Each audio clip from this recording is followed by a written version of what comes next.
बहुत सावधानी से कथा सुनिएगा और अपने चित्त में नारद जी उतारिए। कह रहे हैं मेरा बंदर का मुख लगा, और बंदर का मुख लगा। क्षमा चाहता हूं, मुझसे गलती हो गई कि मैंने शंकर की निंदा कर दी, पर अब मुझे सुख का अनुभव कैसे होगा? मैं क्या करूं कि ये बंदर के मुख से मेरी मुक्ति हो जाए? क्या करूं? कहा भगवान विष्णु कह रहे हैं कि चंद्रभागा नदी के तट पर जाइए नारद जी, वहां पर बैठकर तप करिए। उस चंद्रभागा नदी के तट पर बालू रेत का शिवलिंग बनाओ, शंकर का शिवलिंग बनाकर उसकी पूजन कर कर तुम साधना करो, भगवान स्वयं दर्शन देने आएंगे। और फिर निवेदन करूंगा, पूरी दुनिया में, पूरी पृथ्वी पर, भारत की भूमि पर केवल एक मंदिर है, पंढरपुर चंद्रभागा के नदी के तट पर, जहां पर भगवान विष्णु के मस्तक पर शिवलिंग है। भगवान विष्णु के सिर पर शिवलिंग विराजमान है। पूरी दुनिया में एक ही मंदिर है, हरि विठ्ठल पांडुरंगा पंढरपुर। पूरी दुनिया में एक ही मंदिर। महाराज नारद जी गए, तप में लीन, साधना में लीन हुए नारद। और तप साधना में जब नारद जी लीन हुए तब भगवान शंकर दर्शन देने के लिए वहां पहुंचे। भगवान शंकर के हृदय की गहराई को जानना, फिर निवेदन करूं, समुद्र और शिव महापुराण दोनों बहुत गहरे हैं, बहुत गहरे।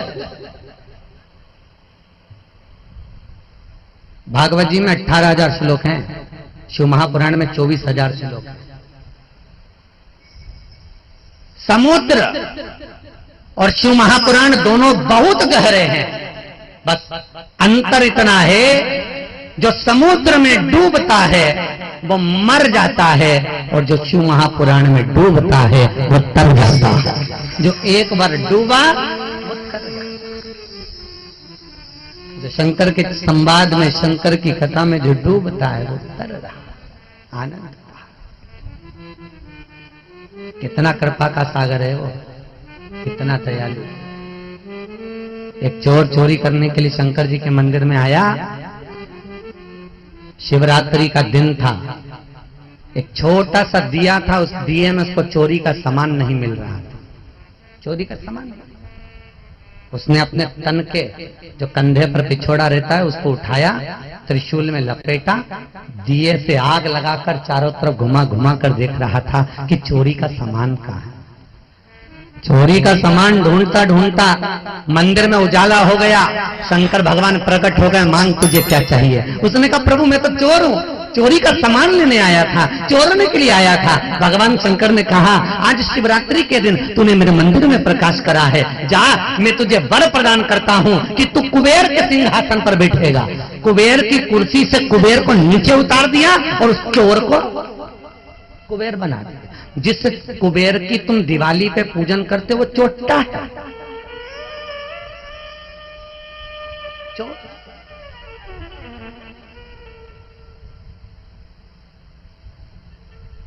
कितना बड़ा उदार, कितना कृपा का सागर, बहुत भोला है साहब, एकदम सीधा साधा। एक लोटा पानी ले जाओ, चढ़ा के आ जाओ, 3 बार ताली बजा दो, बम बम बोल दो, राजी। उसे कोई सा मतलब नहीं क्या कर रहा है, क्या नहीं धर रहा। भोग लगाए तो ठीक, नहीं लगाए तो ठीक, कुछ चढ़ाए तो ठीक, नहीं चढ़ाए तो ठीक, बैठा अपनी मस्ती। तुम देखना वो कौन सा व्रत होता है, माता जी माहुन करती है ना, माता शंकर जी का व्रत, हरतालिका तीज का। यहाँ पे करते कि नहीं करते? हरतालिका तीज करते हैं यहाँ पे।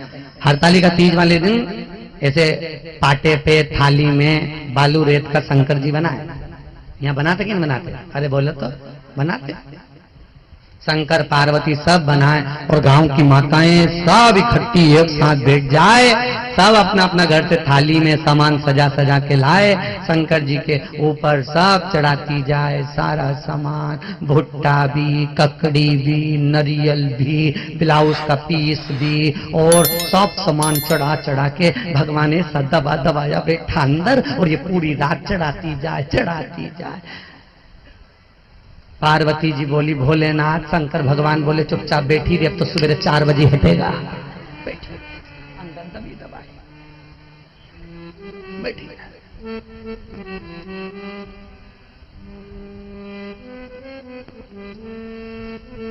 तो बैठी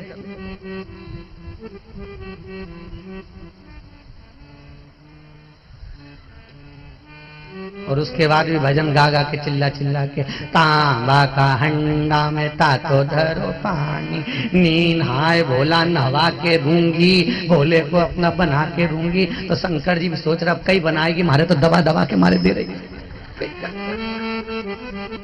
करे से तो करेगा। और सवेरे 4 बजे तक शंकर जी के लेके चली,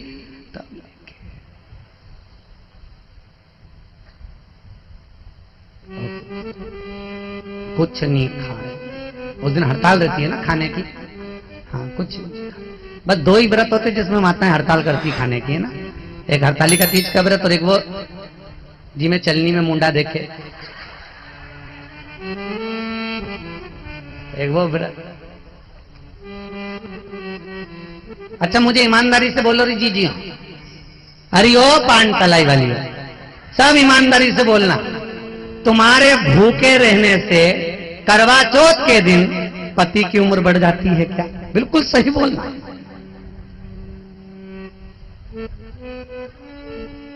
एक दिन करवा चौथ के दिन भूखी रहे, पर 15 दिन पहले से पति का कितना प्राण खाए?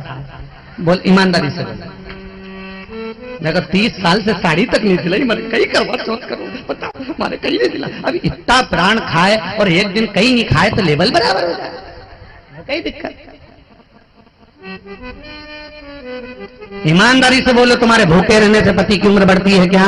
नहीं। शिव महापुराण की कथा में विद्धेश्वर संहिता में लिखा है, तुम्हारे भूखे रहने से पति की उम्र नहीं बढ़ती, पति की उम्र तुम्हारे मीठे बोलने से बढ़ती है। अगर तुम प्रेम से बोलोगी तो पति भी सोचेगा भगवान ऐसी अच्छी दी है, हमारी उम्र और बढ़ा देना। और दिन भर जगदम्बा की तरह बोलेगी तो बापरे का बीपी ऊंचा नीचा हो के और उम्र कम हो जाएगी। और उम्र प्रेम से बोलो, मीठा बोलो, रस से सराबोर बोलो। पहले के जमाने में बोलते थे वाणी ऐसी बोलिए जो मन का, बोले जम के मन का आपा खोए, पर आज के जमाने में वाणी ऐसी बोलिए जो जम के झगड़ा होए, पर उससे मत बोलिए जो तुमसे तगड़ा। प्रेम की वाणी, मिठास से परिपूर्ण। एक राजा ने एक महल बनवाया, बड़ा सुंदर महल। गांव के सेठ जी को बुलाया, पटेल साहब इनंगाओ, चलो राजा ने महल बनवाया देखने चलो। पटेल साहब को बुलाया, पटेल साहब ने जो महल देखा, क्या जोरदार महल महाराज, इतना जोरदार महल बनाया, पर महाराज तुमने दरवाजा छोटा रख दिया। तो राजा ने पूछा दरवाजे से क्या होना, महल तो बड़ा है। नहीं महाराज दरवाजा छोटा रख दिया, जब तुम मरोगे तो तुम्हारी अर्थी कैसे निकलेगी? तो राजा ने सोचा बता हमारा तो मकान का मोर है, तो हमारी अर्थी निकाल देगी। राजा ने दूतों को बुलाया कि इसके अंदर बंद करो, जेल में डालो। उसको जेल में डाला। थोड़ी देर बाद पटलन आ गई। अब पटलन में आकर कहा महाराज मेरा पति आया था।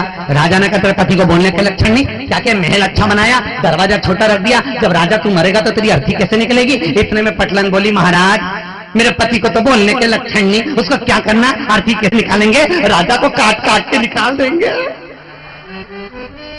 राजा तो बापड़ा चक्कर खा के नीचे पड़ी गया। राजा ने सोचा बता पटेल तो पटेल, पटलन तो हो रही है अम्मा, ये भी बंद करो, ले जाओ इसको बंद करो।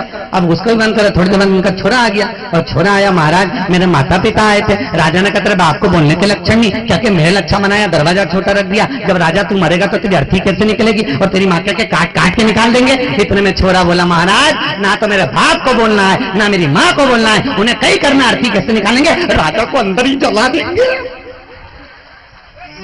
अंदर ही। राजा के तो चक्कर आ गया रे। इनका तो पूरा खानदान में कोई मीठा बोलना जाने ही नहीं। तो जिसका खानदान में कोई मीठा बोलना नहीं जाने तो उसको मीठा बोलना कहां से आएगा? कहां से? प्रेम की वाणी बोलिए, नम्रता की वाणी बोलिए, स्नेह की वाणी बोलिए, सहजता की वाणी बोलिए। जिस वाणी में मेरा निवेदन है भूखे रहने से पति की उम्र नहीं बढ़ती, तो मीठा बोल कर देखो, उसको भी लगेगा कि मैं घर जाऊं, भगवान मेरी उम्र बढ़ाना। बहुत अच्छे से बोलती है, पर जब जब बोलती ऐसी जगदम्बा की तरह बोलती तो बापड़ा यूं के तो मैं तो जाऊं नहीं, कहीं इस उम्र बढ़ाना। प्रेम की वाणी मिठासता से परिपूर्ण हो। शिव महापुराण की कथा कर रही है, भगवान शंकर का चरित्र कर रहा है। नारद तप में लीनता का भाव रखते हैं, तप में आया चरित्र। भगवान भूत भावन भूतेश्वर भगवान शिव आनंद कंद विराजमान थे। तभी भगवान ब्रह्मदेव को कहा गया कि आप सृष्टि खंड को बढ़ाइए। ब्रह्मा जी ने सृष्टि खंड को आगे बढ़ाया। महाराज शिव चरित्र को श्रवण करने का सुख, भागवत जी सुनिए आप लोगों ने, सुनिए। राजा परीक्षित ने सुखदेव जी महाराज से पूछा था कि भागवत सुनने का नियम क्या है। भागवत जी में आपने सुना होगा, बताया भागवत श्रवण करने का नियम क्या है, उसकी नियमता क्या है। उसी तरह शिव महापुराण में भी है कि पुराण को श्रवण करने का नियम क्या नियम होता।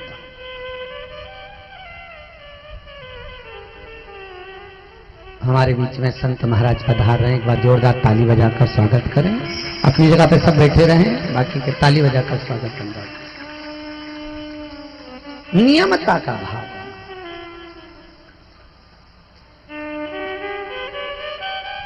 और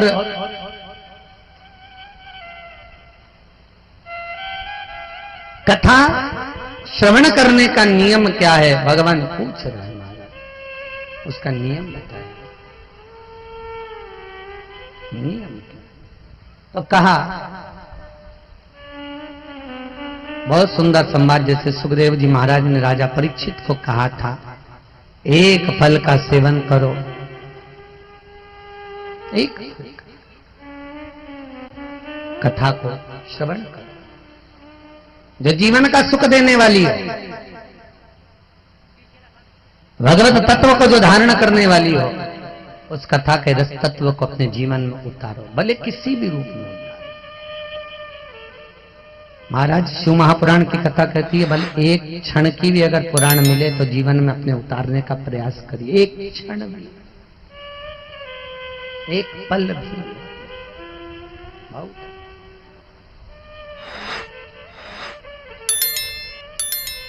तो भगवान ब्रह्मदेव को कह रहे हैं, ब्रह्मा जी सृष्टि बढ़ाई है। ब्रह्मा जी ने सृष्टि को बढ़ाने का प्रयास किया, और ब्रह्मदेव ने सबसे पहली जो सृष्टि थी, कल आपको कथा में कहा था कि किन्नरों की सृष्टि की उत्पत्ति करी, और किन्नरों की सृष्टि के बाद में जो सृष्टि की रचना करी, अपने हृदय से दक्ष को उत्पन्न करा। दक्ष को, और अपने हृदय से जब दक्ष को उत्पन्न किया, उत्पन्न करने के बाद देखा कि अभी भी सृष्टि की रचना श्रेष्ठता में नहीं हुई है, तब भगवान ब्रह्मा से कहते हैं, ब्रह्मा जी सृष्टि को और बढ़ाइए। तब ब्रह्मा ने अपनी जंघा से मनु और शत्रुपा को प्रकट किया, और मनु और शत्रुपा को प्रकट कर कर उनके पुत्र उत्तानपाद, प्रियवत, कन्या देवहूति, प्रसूति, आकुति का जन्म हुआ। और उनके जन्म पर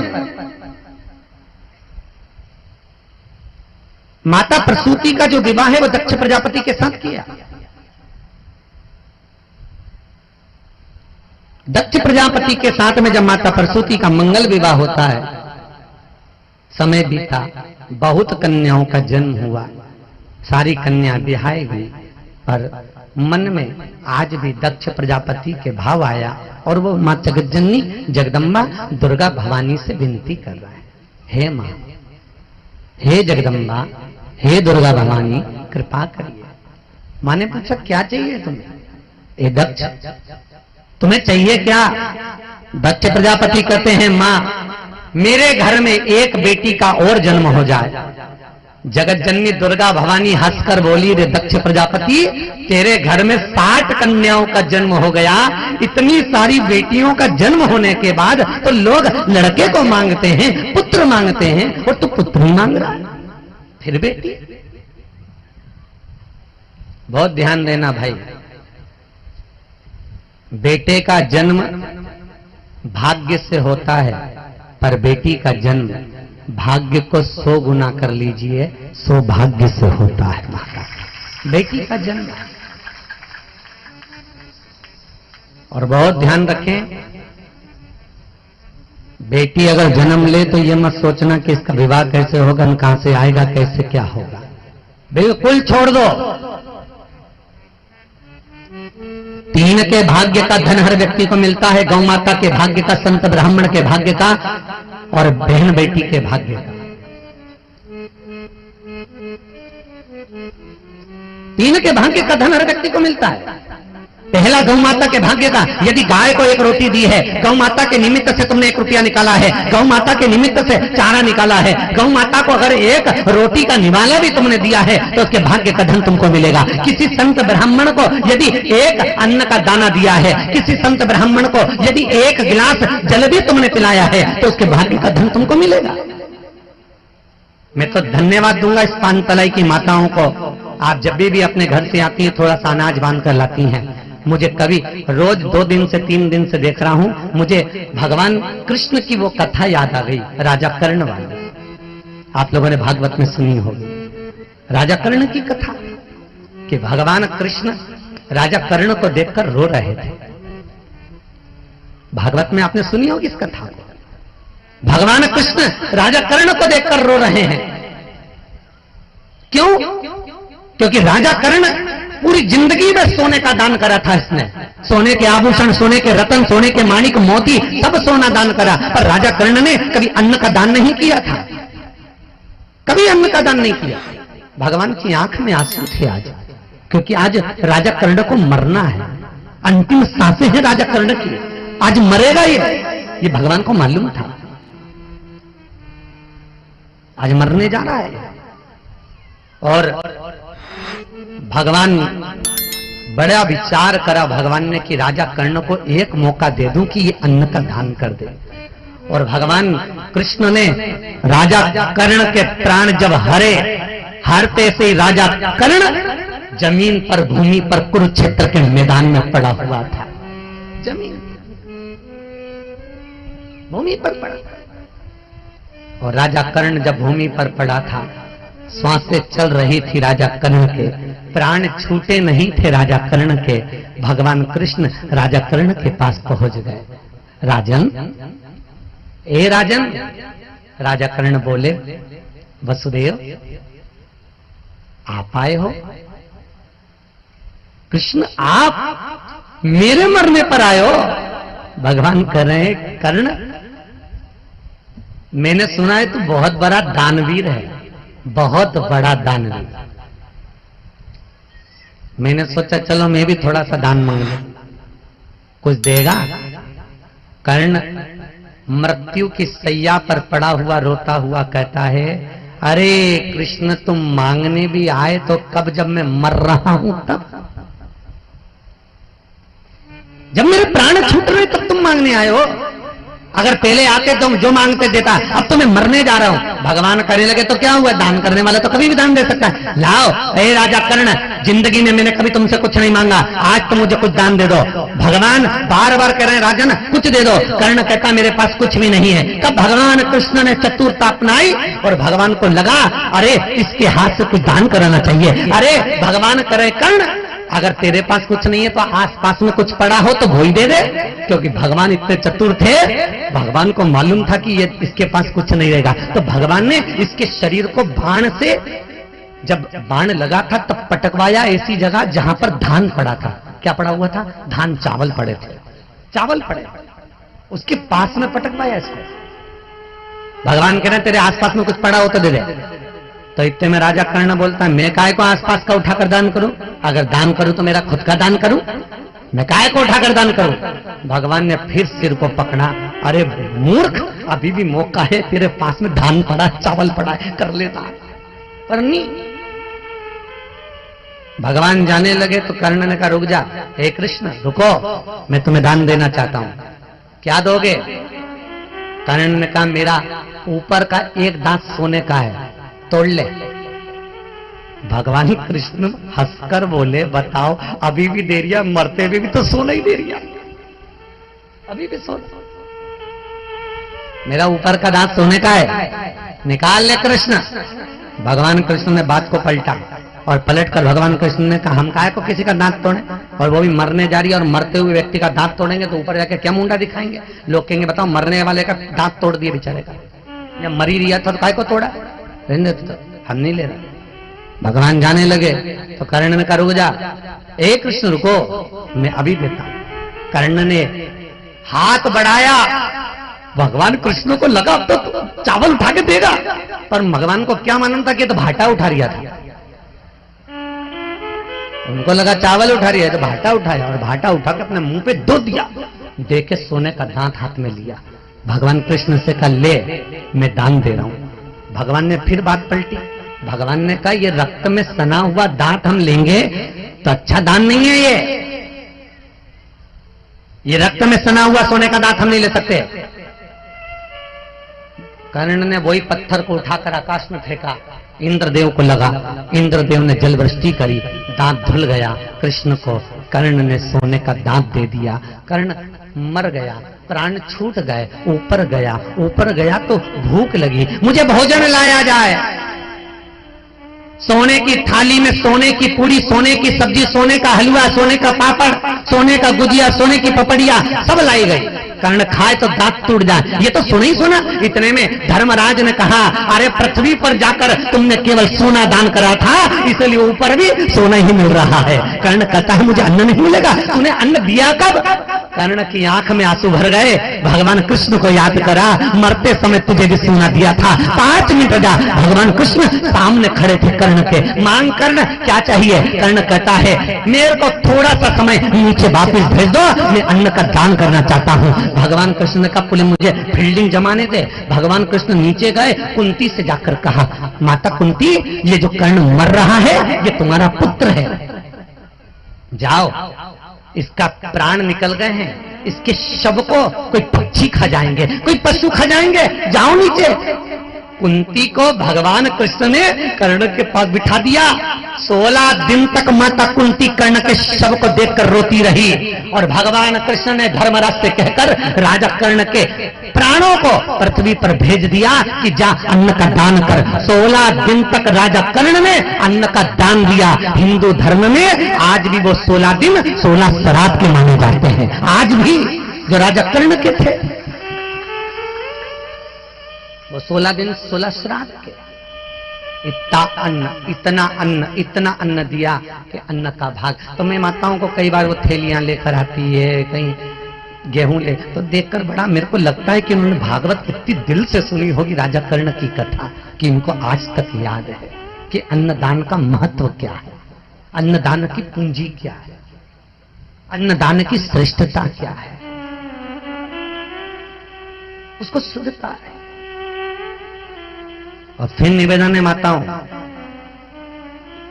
पत्नी और धर्म पत्नी में अंतर होता है। पत्नी वो होती है जो पति की कमाई को पतन में लगाती है, और धर्म पत्नी वो होती है जो पति की कमाई को धर्म में लगाती है। धर्म शिव चरित्र कह रहा है, भगवान शंकर की कथा कह रही है। कथा के रसतत्व को ग्रहण करो, अपने जीवन में आनंद उठाइए। भगवान स्वयं कह रहे हैं, माँ जगत जननी कह रही तेरे घर में पहले से इतनी बेटियां हैं, बेटा मंगले। नहीं, बेटा नहीं चाहिए, बेटा एक कुल को तारेगा, बेटी 2 कुल को तारेगी। और फिर भी हमारे घर में बेटा हो जाए खूब आतिशबाजी, नगाड़े, ढोल, बैंड बाजा सब बजे। तुम हॉस्पिटल से माताएं आई नहीं, जब देखना बहू को छोरा हो जाए तब ऐसी दूध की डोलची ऐसी हिले, बूंदा भी हिले, बार बार पल्लू भी गिरे, छोरा हुआ है, छोरा हुआ है, बेटा हुआ है। और अगर बेटी हो जाए तो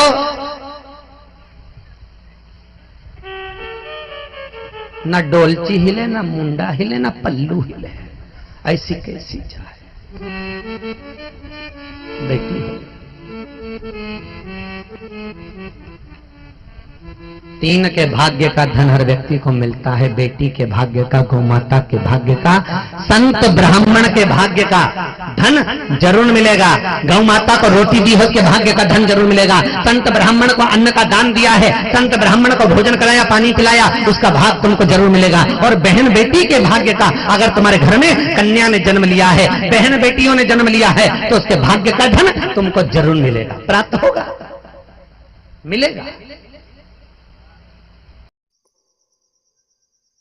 ओम श्री शिवाय। नमस्ते ओम दर्शकों, पंडित प्रदीप जी मिश्रा द्वारा जो कथा का जो शुभारंभ है वो जो है श्री वैष्णो देवी मंदिर पंजाब बठिंडा में कर दिया गया है। वहीं पर जो है आज जो है कथा जो है शुभारंभ जो है कर दिया गया है। और इसी के साथ में जो आने वाली सभी कथाएं जो है पंजाब बठिंडा से जो लाइव आपको हमारे चैनल पर देखने को मिलती रहेगी। इसके लिए आपको कुछ नहीं करना है, केवल हमारे चैनल को सब्सक्राइब कर लेना है और पास में आ रहे बेल आइकन को प्रेस कर देना है, ताकि आपको प्रतिदिन जो समय पर कथाएं जो मिलती रहे।